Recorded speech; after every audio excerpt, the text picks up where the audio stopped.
Hola, buenas noches, ¿cómo están? Gracias por estar cumpliendo la cita aquí con nosotros cada jueves. Traemos esta noche una palabra de bendición a cada uno de ustedes. Una palabra que queremos que no solamente quede aquí entre nosotros, sino que sea compartida a muchas personas más. Así que los estoy invitando a partir de este momento que compartan su link de Facebook. Esta noche no estamos por YouTube, solamente por Facebook.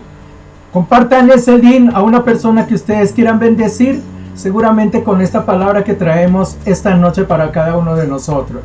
Gracias al Señor, bienvenidos a todos los que nos están viendo ahorita mismo en directo, pero los que no lo van a hacer más adelante seguramente a través de las plataformas.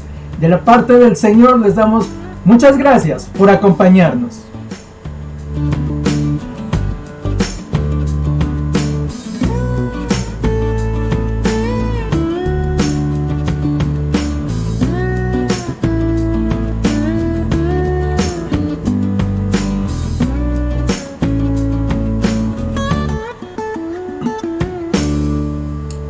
Ya hay personas que se están conectando allí, gracias, le damos la bienvenida y yo quiero que para empezar pongamos esto en las manos del Señor, que no sean nuestras palabras, no sea una reunión cualquiera, sino que sea el Señor el centro de nuestra adoración. Por eso entonces los voy a invitar que inclinen allá sus rostros donde se encuentran, cierren por un momento sus ojos y digámosle: Señor Dios Todopoderoso, Padre Santo, nos ponemos en tus santas manos en esta noche, Jesús. Te ponemos, Señor, para que tú hables a nuestro corazón, para que tú nos reveles tu palabra, Padre Santo. Venimos con un deseo irrefutable de encontrarnos contigo, con un anhelo de abrazarnos a ti, mi Señor Jesús. Este fuego que crece en nuestro corazón, esta necesidad de buscarte a ti, Padre. Esta noche, Señor, la ponemos en tus manos este servicio, Señor, tu santa palabra, y que ella llegue hasta nuestro corazón, Señor. Que no sean solamente palabras perdidas, sino que toque nuestras fibras más internas. Padre bendito, creemos en lo que tú harás, mi Señor, en esta noche. En el nombre de Cristo Jesús. Amén. Bienvenidos, hermanos.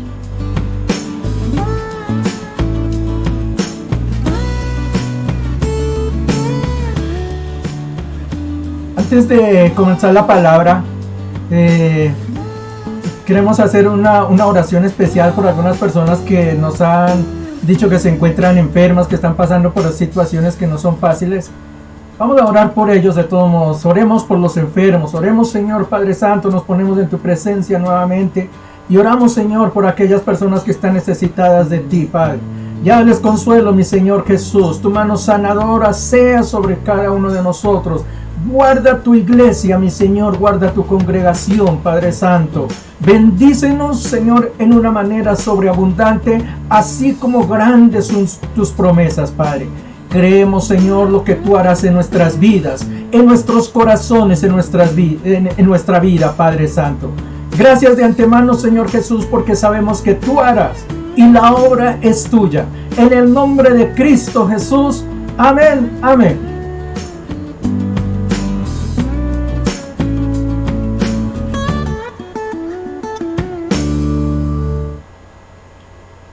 Bien, vamos entonces a lo que tenemos esta noche.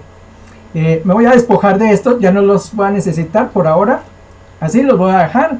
Solamente era para tener una guía aquí del sonido, pero ya entonces entramos ahora sí en materia.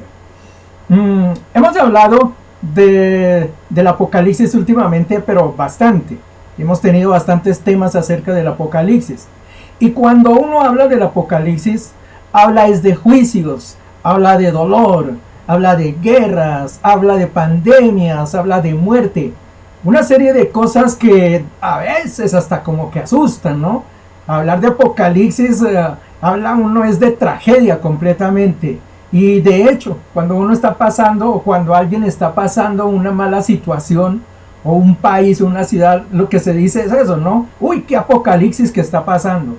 Justamente por eso, porque el Apocalipsis uno lo refiere, es como algo estruendoso, algo que está fuera de lo normal. Sin embargo, cuando uno mira el Apocalipsis, también encuentra que las promesas más grandes y maravillosas que están en la palabra de Dios, están ahí, en el Apocalipsis. Y si no, miremos, por ejemplo, el sueño que tiene o que tenemos cada uno como nosotros cristianos. Un día partir con el Señor al reino de los cielos, lo que llamamos el rapto de la iglesia.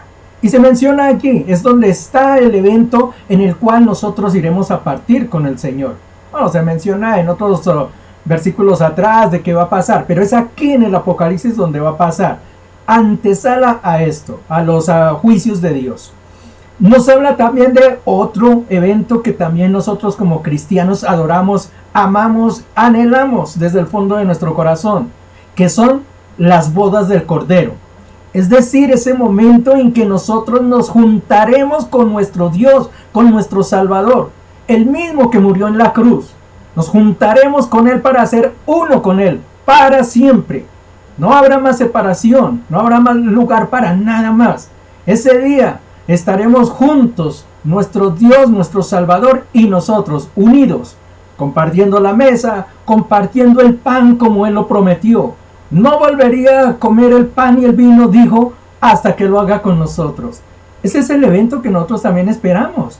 Y ese es aquí, en Apocalipsis justamente. Y hay un tercer evento que nos menciona allí, que es el milenio, que es cuando el pueblo y el Señor vendrá a gobernar en estos lugares, ejando a Satanás afuera. Nosotros, los que estemos con el Señor, los que habremos aceptado al Señor, los que habremos estado en las bodas del Cordero, vendremos a gobernar junto con Él. Será el periodo maravilloso donde el Señor vendrá a completar su obra aquí en este lugar. Y ahí estaremos. Y eso se menciona es allí en el Apocalipsis. Y la última perlita a la corona, como dirían, es cielo nuevo y tierra nueva. Una bendición para todos los que estamos en Cristo y los que estamos en el Señor. Ya no habrá más muerte, ya no habrá más dolor, no habrá más separación. Estaremos con el Señor por siempre en un lugar maravilloso que Él está preparando para nosotros. Entonces, si uno mira desde ese punto de vista, no, pues Apocalipsis no es solo sufrimiento, no es solo dolor, no es solo la tragedia, no, hay cosas y hay bendiciones muy grandes que pasan es allí, justamente en el Apocalipsis, ahí donde vamos a estar esta noche. Caso curioso, vamos a hablar desde el Apocalipsis y vamos a hablar de algunos aspectos que se nos quedaron por allí, que los tocamos ligeramente, pero que yo esta noche quiero profundizar un poquito en ellos. Bien, yo creo que están viendo allá arriba, ustedes lo pueden ver, hay un título que dice las promesas finales. Pues bien, de eso se trata. Aquí en el Apocalipsis hay una serie de promesas que el Señor está entregando a su pueblo. Las promesas, no crean, no están solamente allá en Mateo, en Lucas o en Isaías. Aquí en el Apocalipsis hay una serie de promesas que están dadas para la iglesia del Señor, para aquellos que nos acercamos un día esperanzados en que tendremos comunión con Él. Esas personas que estamos allá en ese lugar, vamos a recibir una serie de regalos, podríamos decir, ¿no? De bendiciones de parte del Señor. No hace mucho, en una de las enseñanzas de un sábado que por ahí se me enredó bastante, pero al final después la hice y la subí. Por ahí está el link, si alguien no la ha visto, puede ir a mirarla. Hablé de ciertas promesas que el Señor entrega a su iglesia, galardones, premios. Y se habla de una serie de coronas que vamos a poseer nosotros, los que estemos conforme a la voluntad de Dios, los que hayamos partido al Señor. Allí mencioné 7 coronas, que generalmente si uno entra a Wikipedia o al buscador que ustedes quieran por allá, pone coronas en la Biblia, solamente le mencionan 5, generalmente, las 5 que están en el Nuevo Testamento. Pero yo les mencioné 2 que están en el Antiguo Testamento también. Por eso yo les mencioné 7 coronas. Son 7 galardones que están en la palabra del Señor. Y aunque no es Navidad, mire, hoy les traigo otras tantas bendiciones que el Señor tiene para la iglesia. Últimamente como que estoy hablando mucho de bendiciones, ¿no? Pero bueno, esas son las promesas que tiene el Señor para con nosotros. Ahora si miran aquí, muestra, a ver, creo que lo estoy señalando bien. A este lado, ahí debajo del letrerito de Cristo es mi bendición, hay una palabrita que está corriendo. Dice, al que venciere. ¿Qué quiere decir? Voy a hablar de una serie de promesas que están para nosotros, pero no son unas promesas que vamos a recibir ahorita o que vamos a recibir mañana. Bueno, de pronto mañana, si la voluntad del Señor es en que partamos, ¿no? Pero no son promesas que están dadas para nuestra vida diaria. No son promesas como aquellas que recibimos como en el caso de Josué. Estaré contigo, iré contigo, te levantaré. Todo ese tipo de promesas, ¿no? Que el Señor nos entrega. Estas promesas que voy a hablar hoy no son para este tiempo. Son para eso que está diciendo, a ver, ya me perdí, es por este lado, esas que están diciendo allá, al que venciere.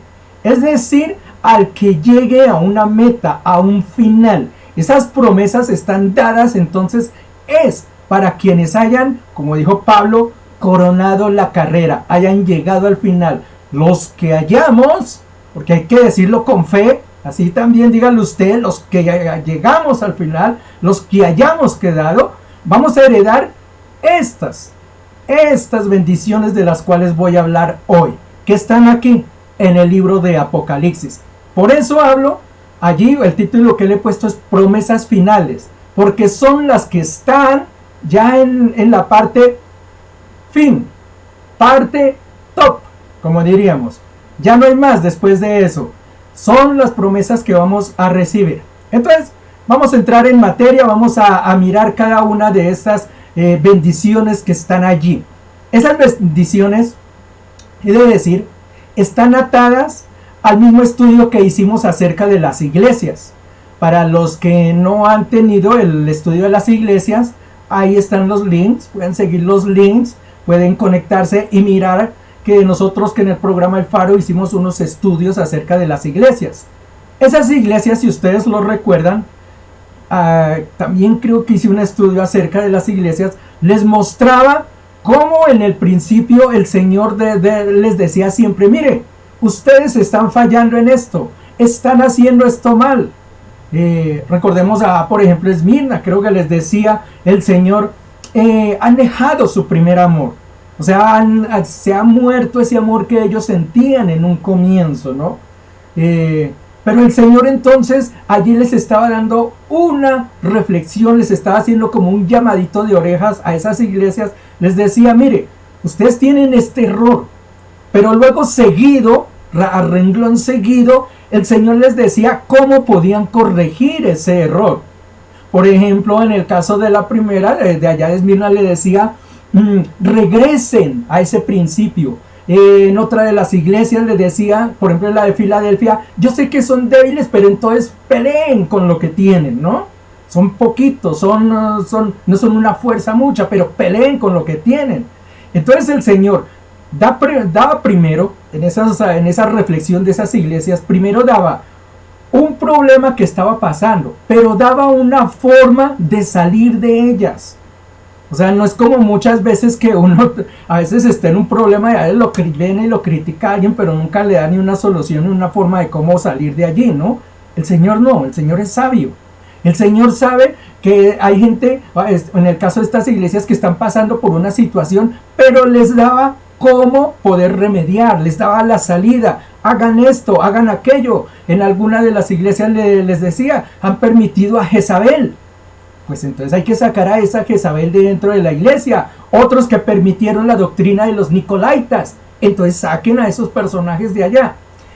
Después de la solución que les daba el Señor, en todas las iglesias, y si ustedes recuerdan, hasta hice un cuadrito por allá y lo dejé, en todas las iglesias, para todas, al final, que había siempre una bendición. Porque ese es el Señor, mira el Señor cómo nos trata. Fuera otra persona, usted le embarró, hasta luego, se acabó. Pero el Señor le dice, mire, está cometiendo este error, le voy a dar la solución. Y no solamente que le doy la solución, lo voy a bendecir. Así es Dios, así actúa Dios. Aparte de que nos corrige de un error, nos premia. Bueno, son las cosas del Señor. Esas iglesias que nosotros hablamos, a veces uno piensa que son para ese tiempo. Que eso no, eso lo escribió ya Juan para las iglesias que existían.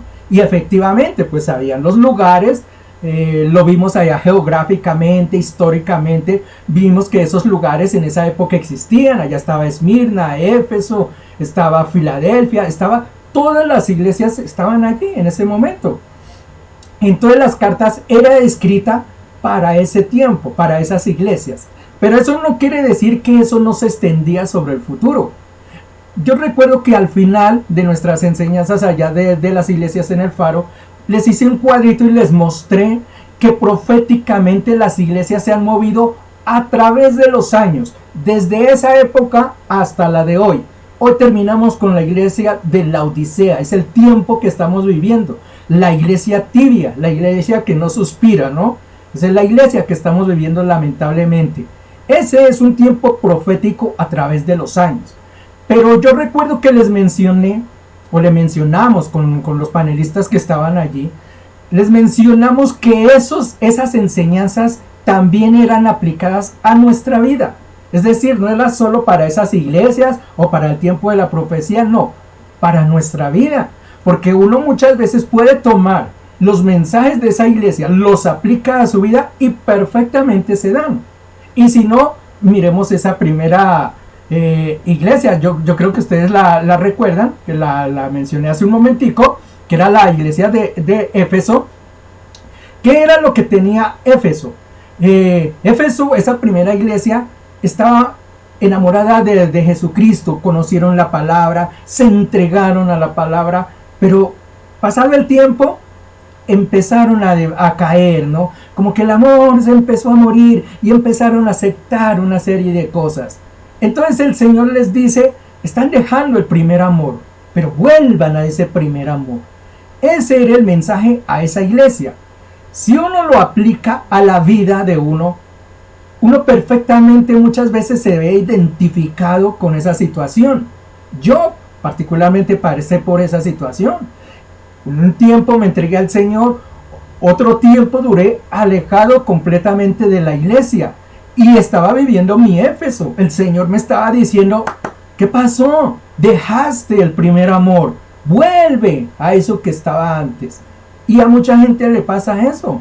Mucha gente que llega dentro de la iglesia y al principio se entrega y quiere estar en todas las reuniones, los martes, los jueves, los domingos, quiere ayunar, quiere orar. Mejor dicho, se le vuelve iglesia día y noche.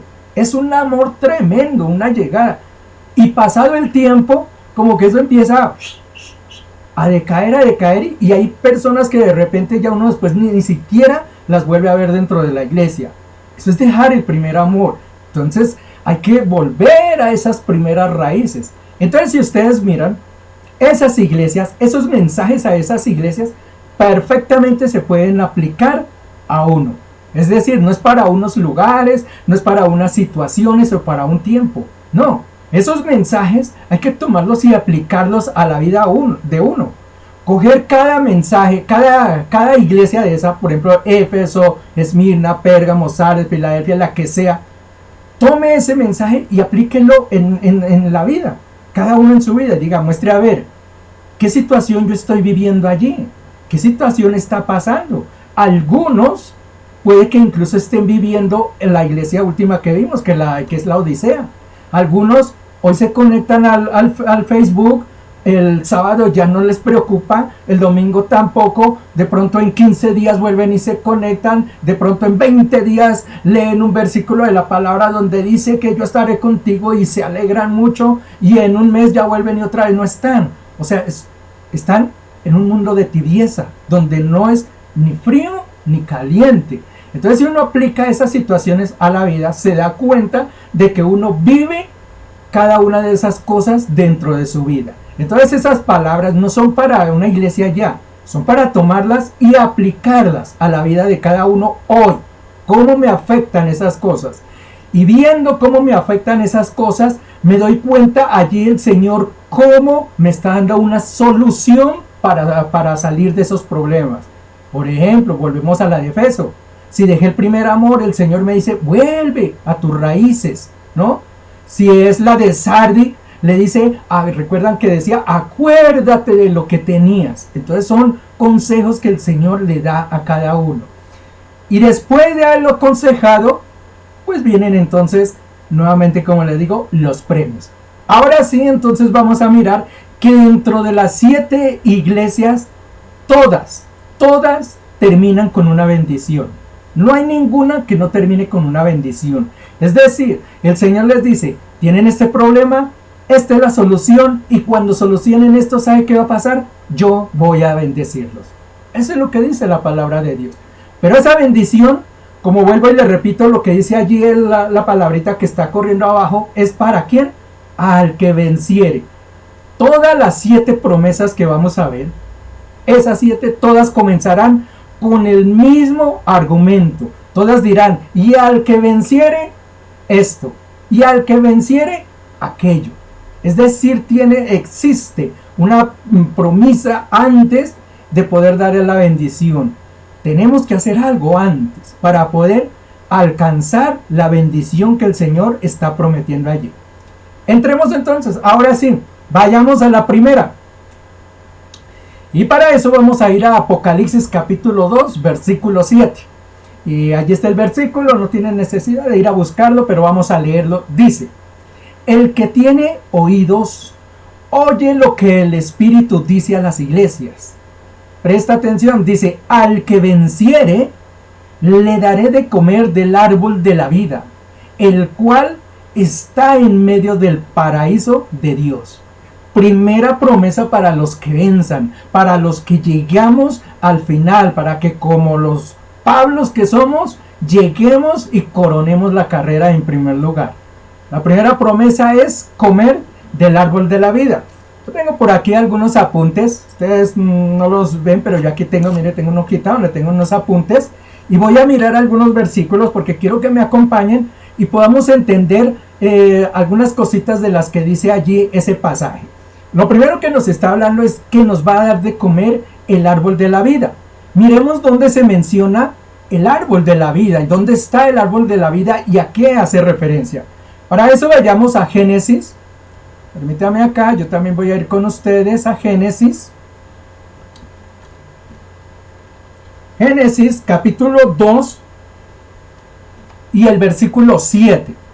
Mira lo que dice. Entonces Jehová Dios formó al hombre del polvo de la tierra y sopló en su nariz aliento de vida y fue el hombre un ser viviente. Estamos hablando de la creación. Sí, señores, estamos hablando de eso. Miremos el versículo 15. El 15, leamos al 18 que dice: tomó pues Jehová Dios al hombre y lo puso en el huerto del Edén para que lo labrara y lo guardase. Y mandó Jehová Dios al hombre diciendo: de todo árbol del huerto podrás comer, mas del árbol de la ciencia del bien y del mal no comerás, porque el día que de él comieres, ciertamente morirás.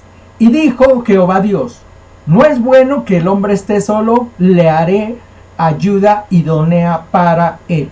Está hablando aquí de la creación.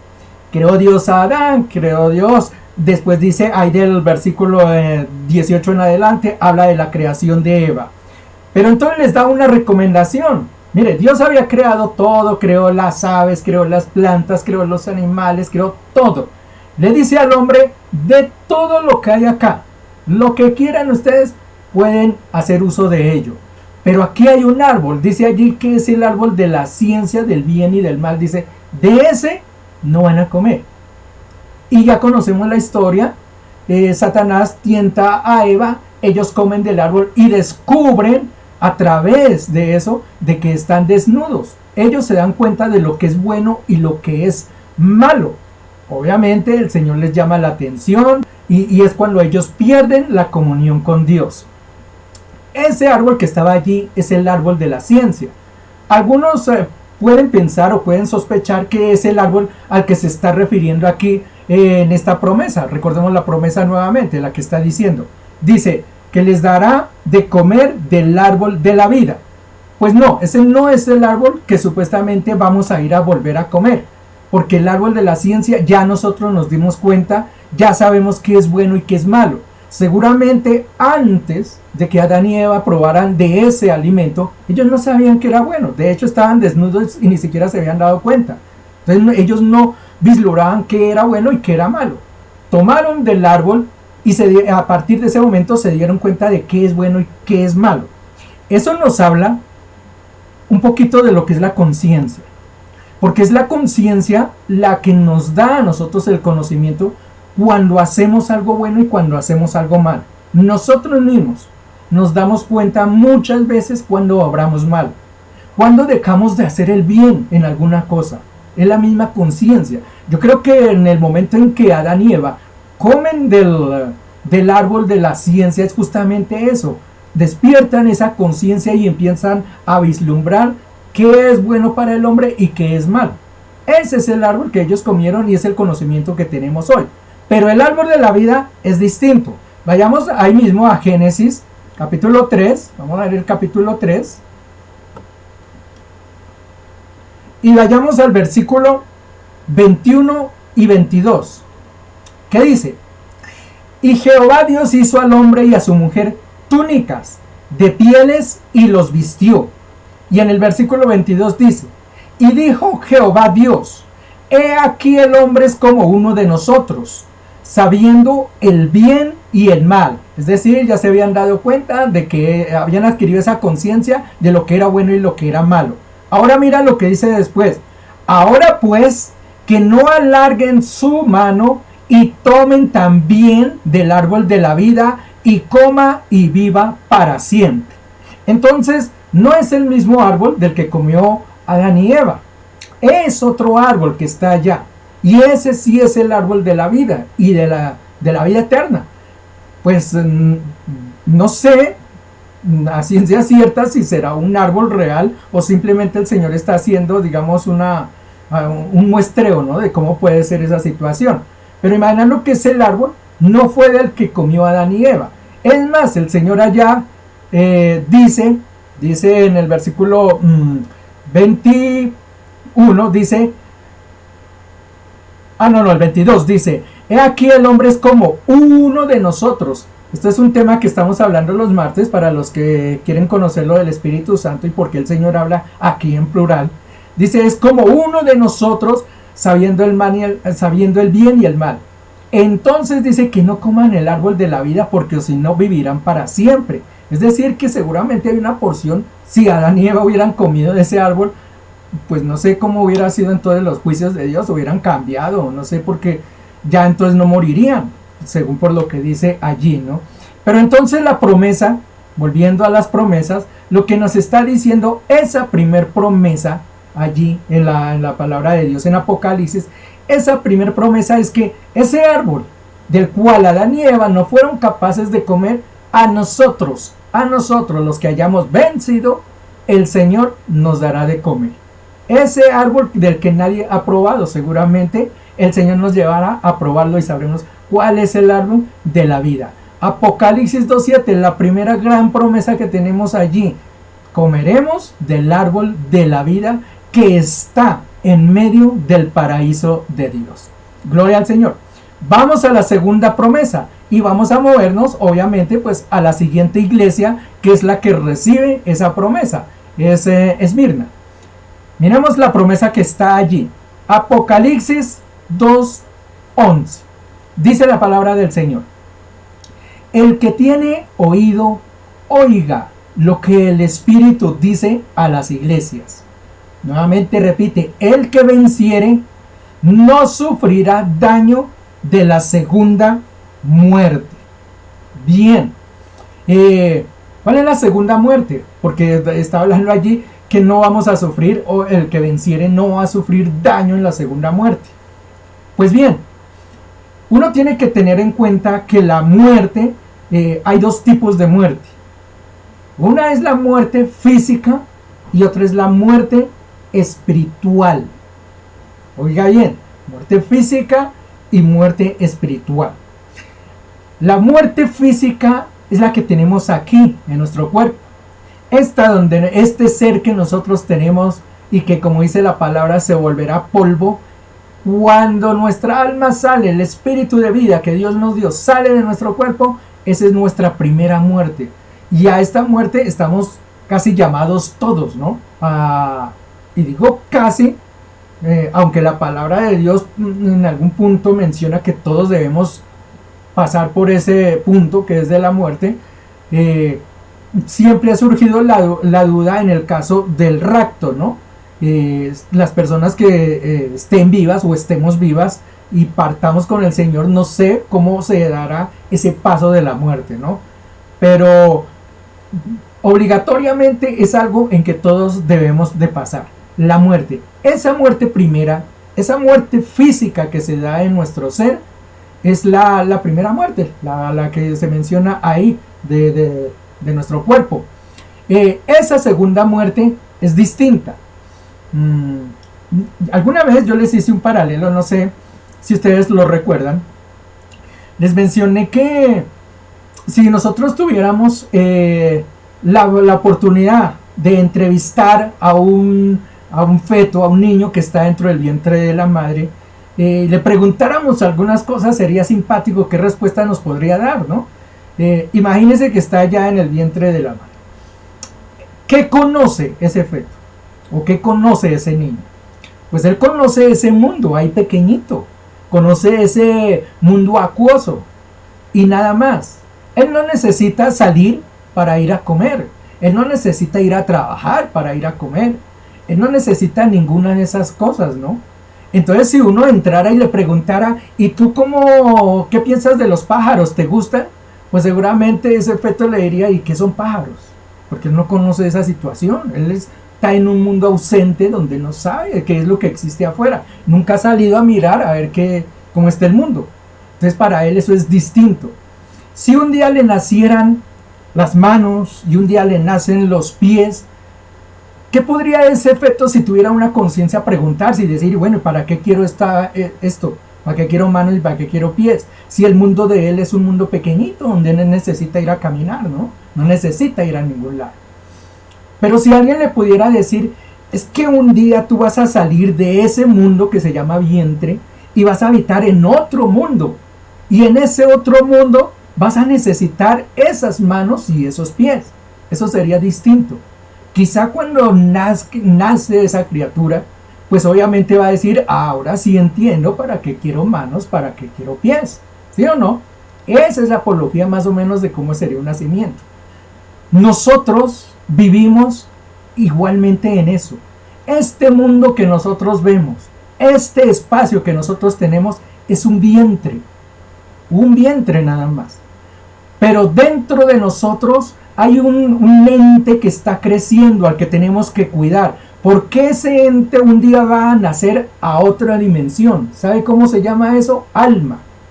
El alma, aquí en este universo, en este punto, muchas veces nos preguntamos, ¿y para qué quiero un alma? Igual que como el niño podría preguntar allá dentro del vientre, ¿y para qué quiero unos pies? Sí, seguramente aquí en este mundo no lo va a necesitar y no tenga mucha relevancia. Pero hay un mundo después, donde sí va a ser necesario ese elemento. Aquí en este vientre gigantesco llamado mundo, un día va a quedar este cuerpo. Esto que nosotros tenemos será polvo. Pero va a nacer a otro mundo un ente que se llama alma. Y es allá donde vamos a ver qué va a pasar con el alma.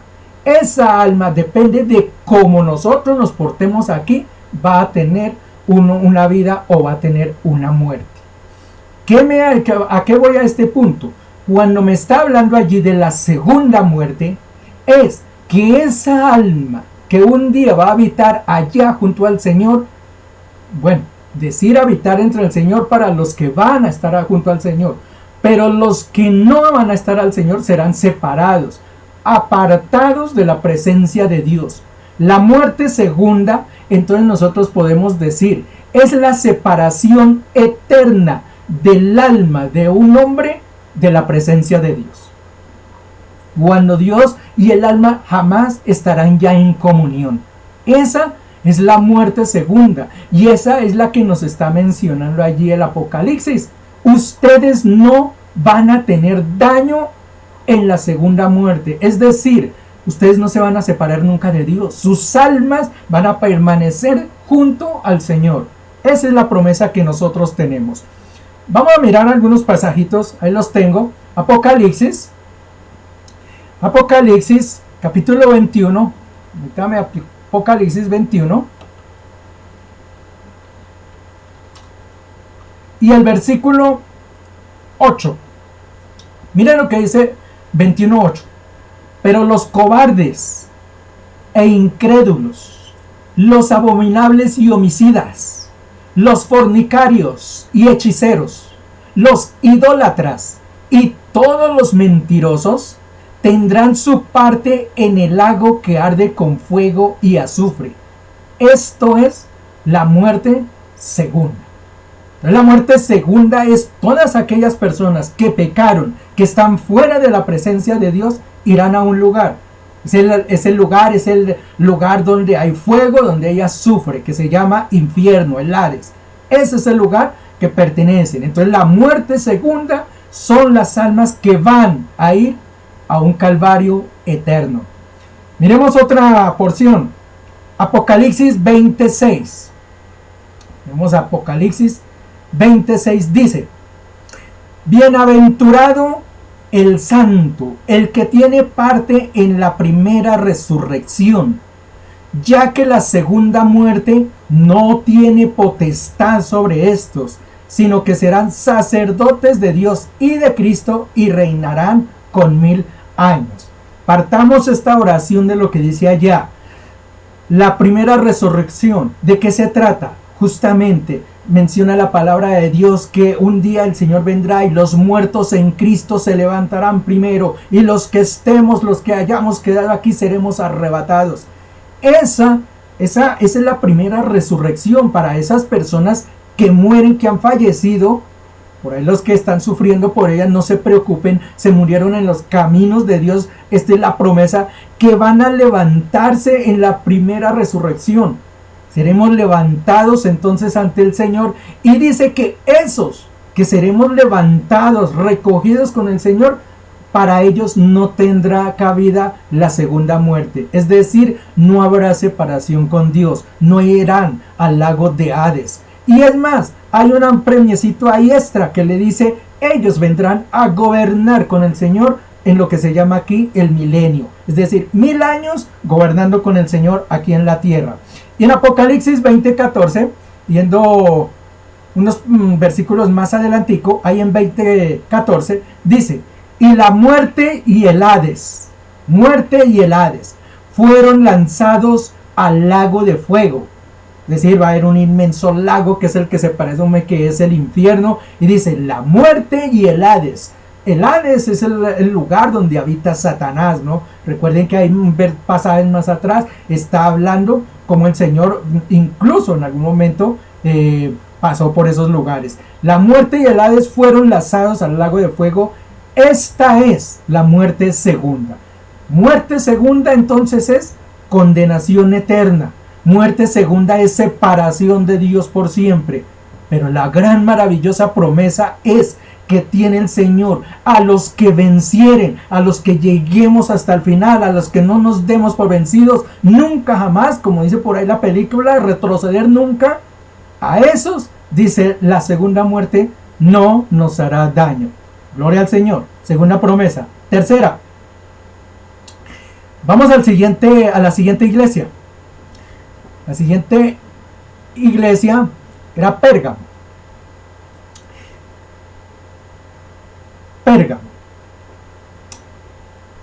Y la promesa que está allí dice, Apocalipsis 2:17: el que tiene oído, oiga lo que el Espíritu dice a las iglesias. Al que venciere, daré de comer del maná escondido, y le daré una piedrecita blanca, y en la piedrecita escrito un nombre nuevo, el cual ninguno conoce, sino aquel que lo recibe. Ahí hay algunas cositas que entonces hay que tener en cuenta, ¿no? Primero, habla del maná. Recordemos lo que es maná, ¿no? El maná nos está hablando del pan que se dio en la antigüedad. Éramos un poquito allá, Éxodo capítulo 16. Éxodo 16. Y miremos los versículos 4 y 5, donde define qué es esto. Dice, y Jehová dijo a Moisés, he aquí yo os haré llover pan del cielo, y el pueblo saldrá y recogerá diariamente la porción de un día para que yo lo pruebe si anda en mi ley o no. Mas en el sexto día prepararán para guardar el doble de los que suelen recoger cada día. Allí está dando el Señor una explicación de lo que es el maná. Recordemos que el maná se le entregó al pueblo de Israel cuando ellos fueron sacados de la esclavitud en Egipto. El Señor, cuando estaban allí en el desierto, decidió enviarles algo de alimento porque ellos empezaron a reclamar y les entregó esto que se llamaba maná. Pero les da allí unas advertencias, ¿no? Uno, tenían que recogerlo diariamente, es decir, no se podía acumular para varios días. Y dos, les estaba diciendo a ellos, el día sábado tienen que recoger doble porción. ¿Por qué? Porque el séptimo día era día de descanso. Entonces ellos no podían ir a recoger o no habría maná. Entonces el sexto día tomaban maná para 2 días. Sin embargo, ahí vamos a mirar unos pasajes después, cómo el pueblo de Israel empezó a desviarse. Algunos ahí menciona cuando guardaron el maná, ese se pudrió, les empezaba a salir gusanos. Es decir, la situación, la desobediencia que está por allí del pueblo de Israel, el Señor se la castigó a ellos. Y por esas desobediencias fue que duraron muchos años en el desierto. Pero una de esas fue esta. ¿Por qué el Señor les entregaba maná diario y no les permitía recoger? Eso tiene que ver por algunas situaciones. Uno necesitaba probarlos. ¿Probarlos en qué? Probarlos en la fidelidad. Hasta dónde uno es fiel con el Señor, hasta dónde uno todos los días puede ir a buscar de la fuente eterna. Mire que aquí Dios era el proveedor, como de costumbre. Él les proveía pan. Y él lo que quería era que el pueblo cada día reconociera que el pan estaba viniendo de él. Cada día. Si ellos lo harían cada 6 meses o cada año, lo más posible es que se recordaran el primer día de darle gracias a Dios. Y mañana y pasado, quizá ya no se acordaban de eso. Caso parecido es lo que pasa hoy en día, ¿no? Necesitamos muchas veces que el Señor no nos dé cosas en abundancia, porque el día que nos da cosas en abundancia empezamos a olvidarnos de Él. Que nos dé, como dice el Padre nuestro, el pan de cada día. ¿Sabe por qué? Porque cuando el Señor nos da lo de cada día, nunca nos olvidamos de Él. Ni hoy, ni mañana, ni pasado. Cada día nos acordamos que Él es el proveedor. Y esto era lo que quería que el pueblo de Israel tuviera en cuenta. 2. La confianza que puede tener. El Señor prueba la confianza.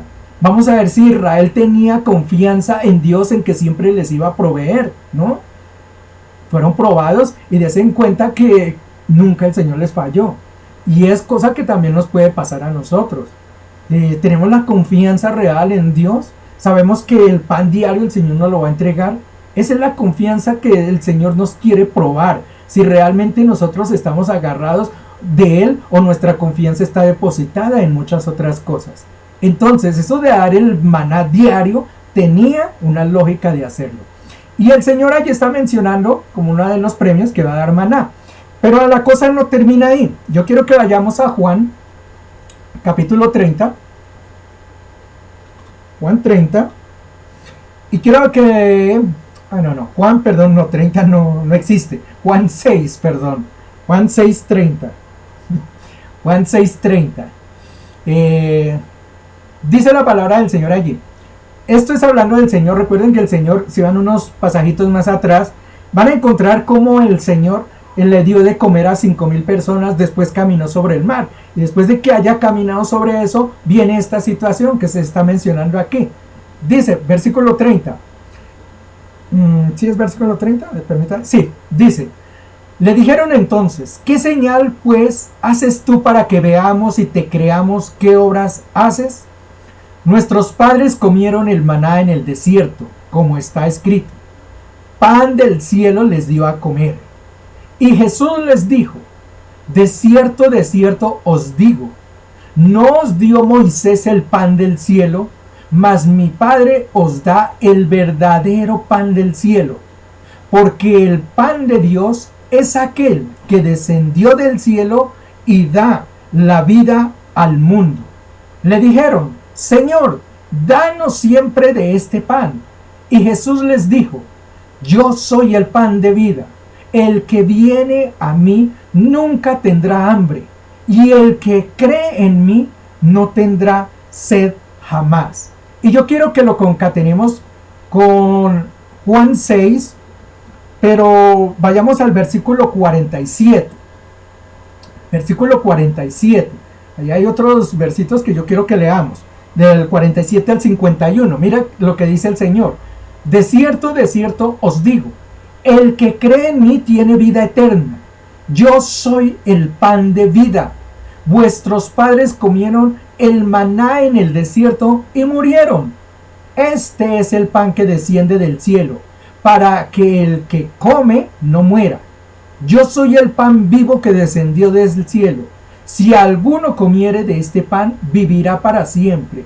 Y el pan que yo daré es mi carne, la cual yo daré por la vida al mundo. ¿Qué significa entonces el maná en esta nueva situación? Maná significa vida, nueva vida. Y lo que está prometiendo entonces aquí en este pasaje de Apocalipsis 17, cuando dice les daré a comer de un maná escondido, es eso, les daré vida eterna. Esa es la promesa del Señor. Y más adelantico habla de una piedrecita y un nombre nuevo, el cual está escrito.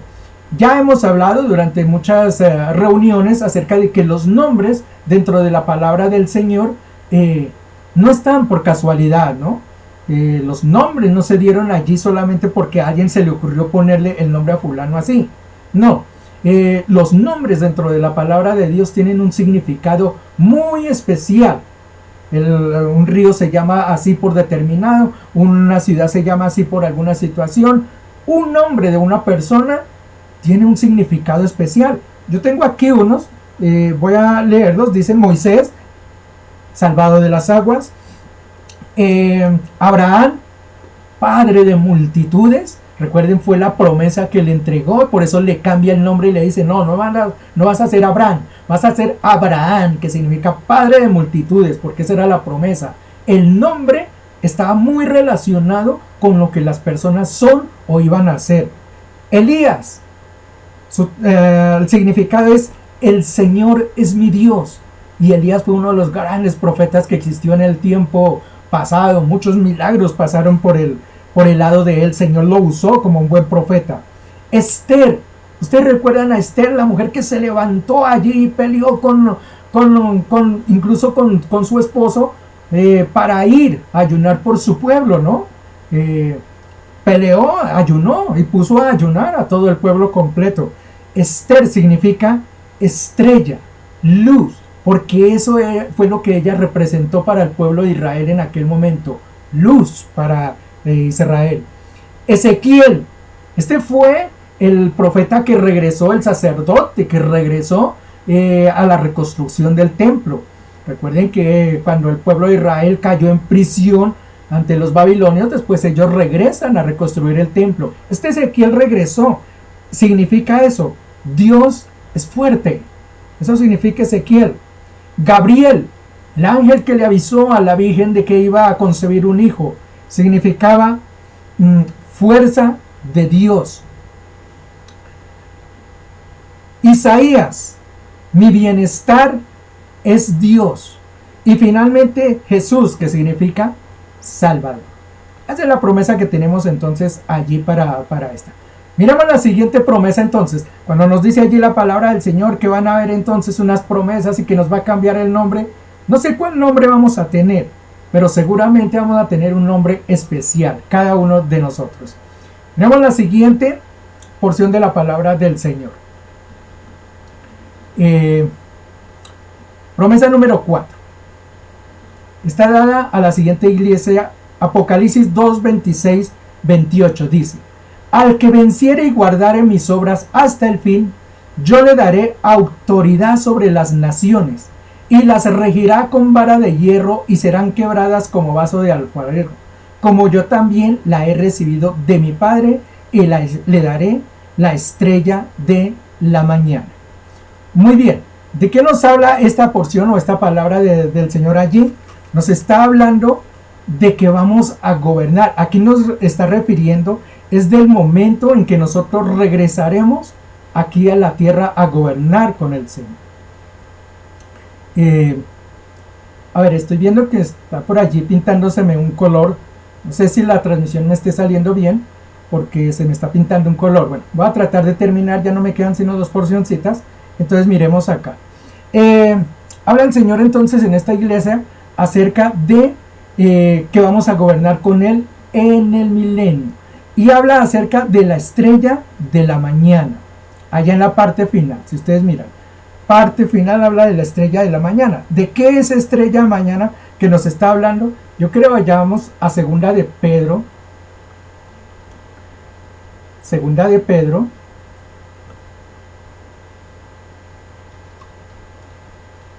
Segunda de Pedro en el capítulo 1 y el versículo 19. Dice, tenemos también la palabra profética más segura, la cual hacéis bien en estar atentos como a una antorcha que alumbra en lugar oscuro, hasta que el día esclarezca y el lucero de la mañana salga en vuestros corazones. ¿De qué nos está hablando allí la palabra del Señor? Nos está hablando justamente es de la revelación de la palabra. Mire que dice que en este tiempo nosotros estamos teniendo la revelación profética de la palabra, es decir, la Biblia. Pero ¿qué va a pasar después? Obviamente la palabra no va a estar. ¿Quién nos va a revelar esa palabra? Dice allí la estrella de la mañana. Es decir, la estrella de la mañana nos habla es de revelación, de cosas que el Señor nos va a mostrar cuando estemos allí en su presencia. Miremos la otra. Quiero ir muy rápido porque estoy viendo allí que se me están perdiendo muchos fotogramas. No sé si la transmisión me esté saliendo bien. Voy a tratar de terminar. Apocalipsis 3:5. Dice la palabra del Señor: el que venciere será vestido de vestiduras blancas, y no borraré su nombre del libro de la vida, y confesaré su nombre delante de mi Padre y delante de sus ángeles. Muy bien, ¿de qué se trata esto de que escribirá el nombre de nuestro dentro del libro de la vida? Yo creo que muchos hemos escuchado eso cuando hacemos sobre todo la oración de fe. Señor, no borres mi nombre, ¿no?, del libro de la vida. Pues es que eso existe en la palabra del Señor. Yo creo que miremos un pasaje atrás. Está en el libro de Éxodo.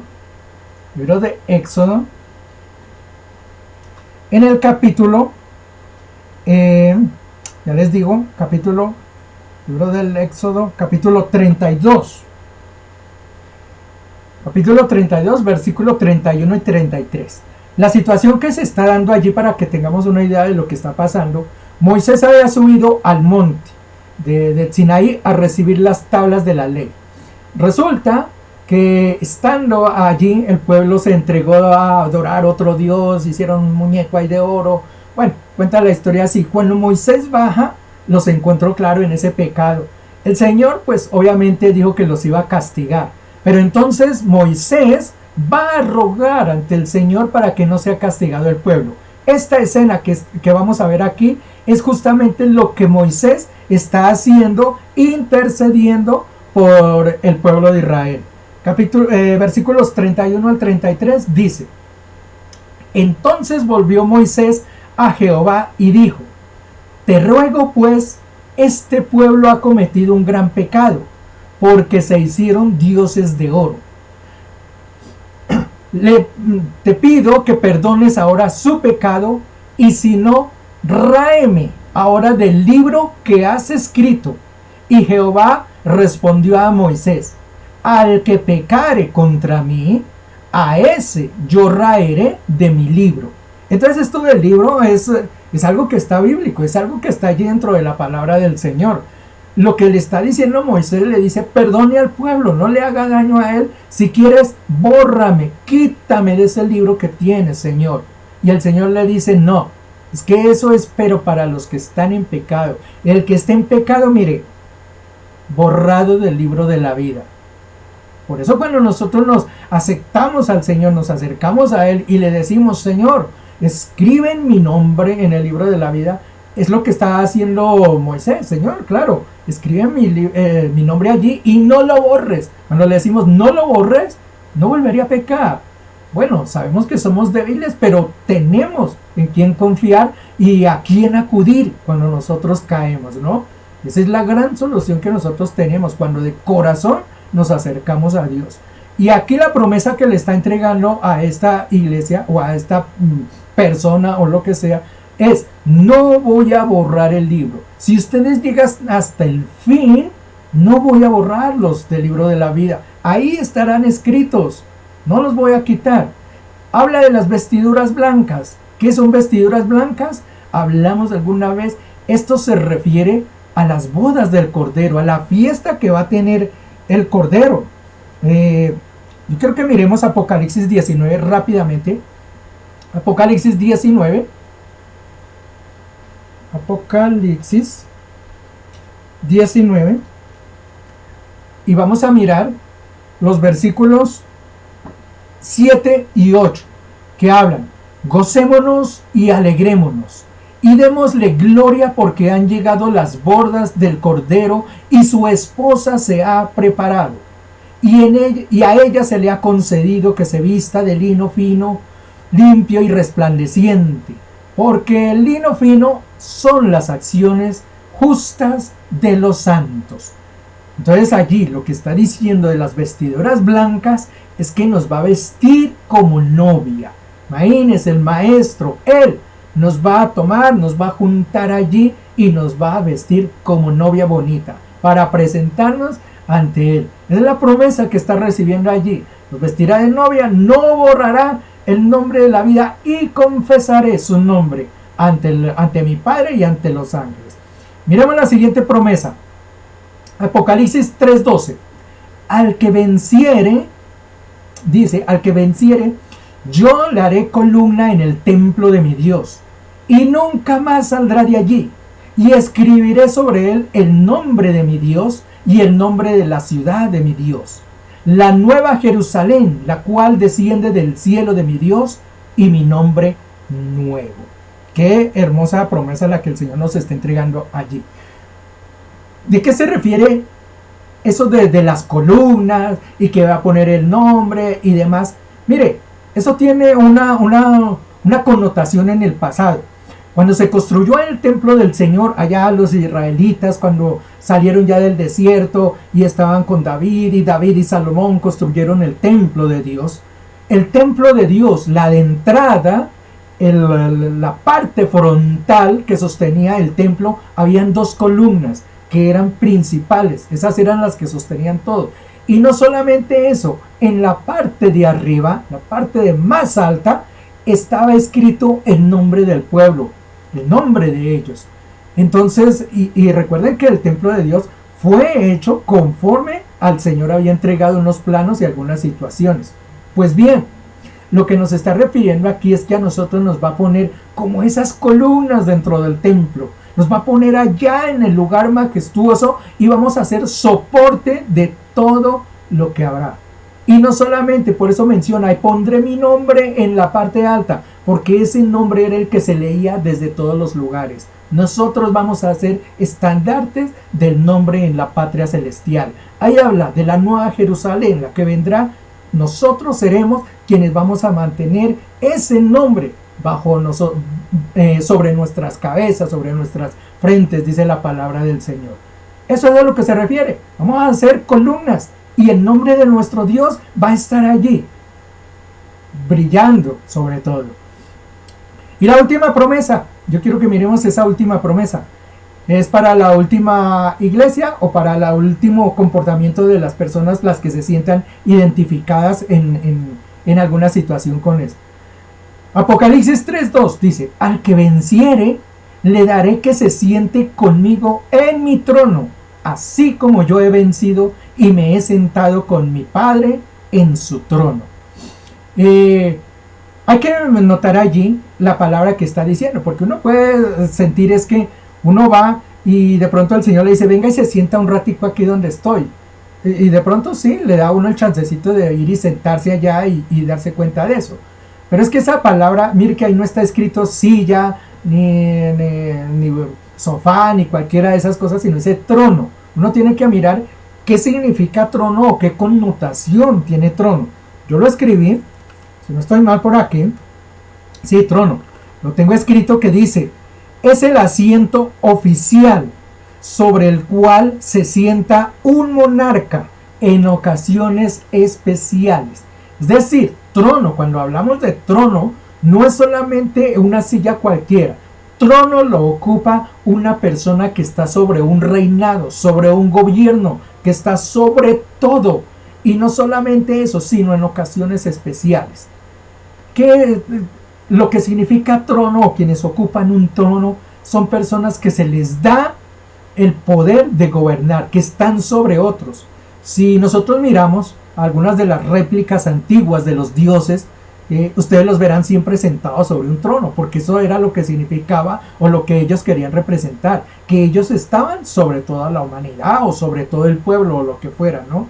Trono significa gobierno, poder, estar por encima, gobernar. Y el Señor aquí la promesa que nos está dando es que yo les daré el poder a que se sienten conmigo, es decir, que gobiernen conmigo, así como el Señor lo ha prometido desde la antigüedad, que nosotros deberíamos ser gobernadores de este mundo. Mire, vayamos a Génesis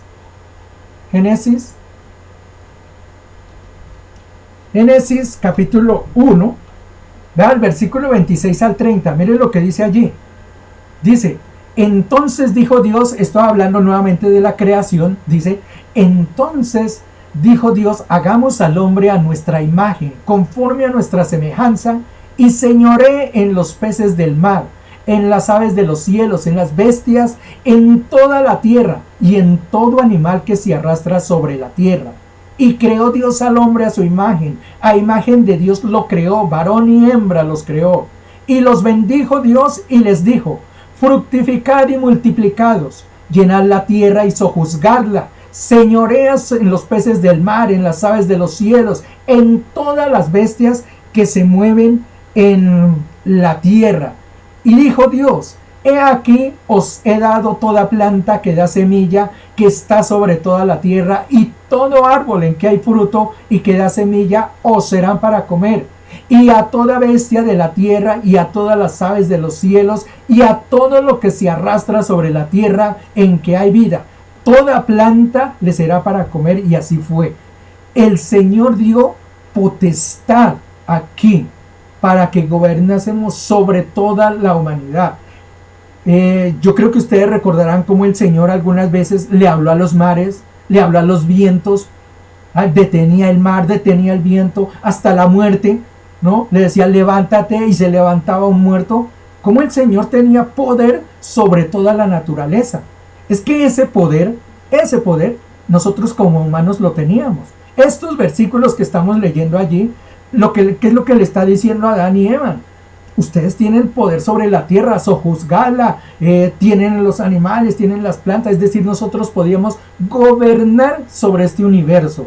Si nosotros le dijéramos a los montes moverse, se moverían. Si le dijéramos al mar deténgase, se detendría, porque esa era la potestad que nosotros teníamos.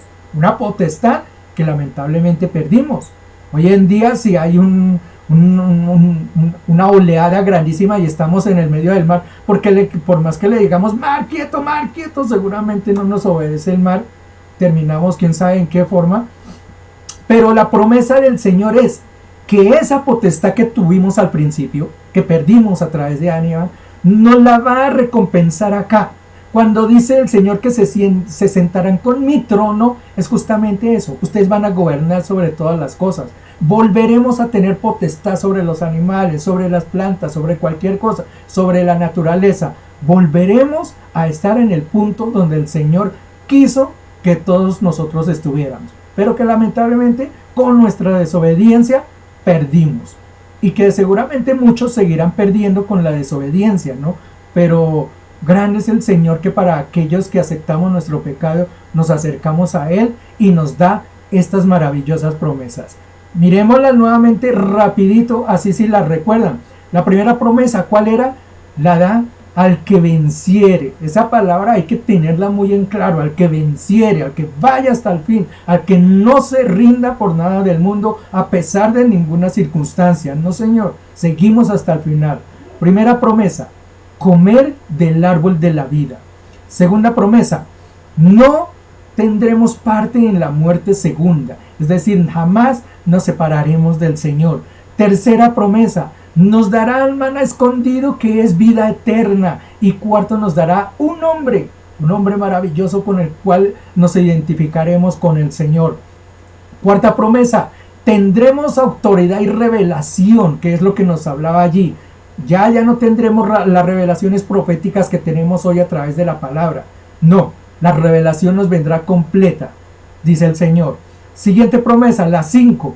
Nos vestirá de vestiduras blancas, dice el Señor, y nos dará un nombre nuevo. Qué maravilloso lo que nos entrega Dios.